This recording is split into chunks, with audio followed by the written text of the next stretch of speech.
Почитувани граѓани, почитувани медиуми, правосудниот систем во Република Македонија се распаѓа.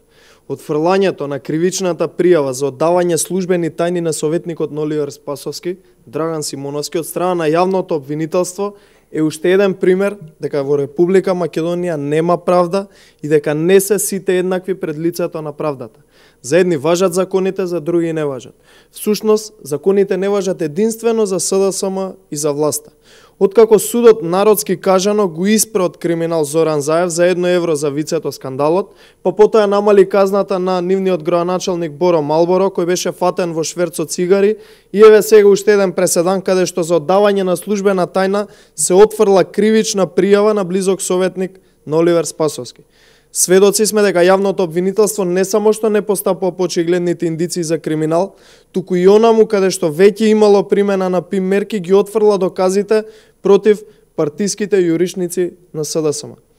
Се работи за класичен и еклатантен пример на заштита на криминалот и самоволието на блиските луѓе на Оливер Спасовски и Зоран Заев.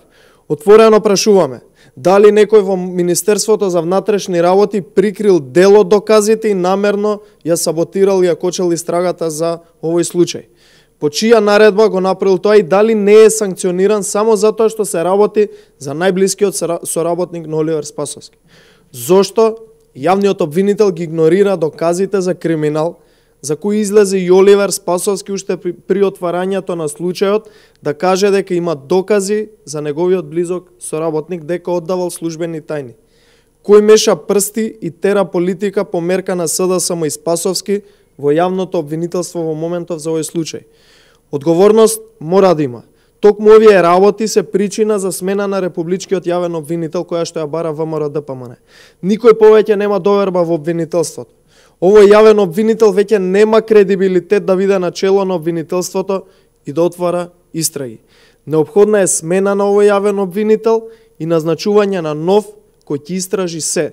Додека пак советникот на Оливер Спасовски, кој е осомничен за оддавање службени тајни на луѓе следени под ПИМ мерки, мора да одговара и мора да си замине од Министерството за внатрешни работи заедно со неговиот министер Оливер Спасовски. Што порано, толку подобро.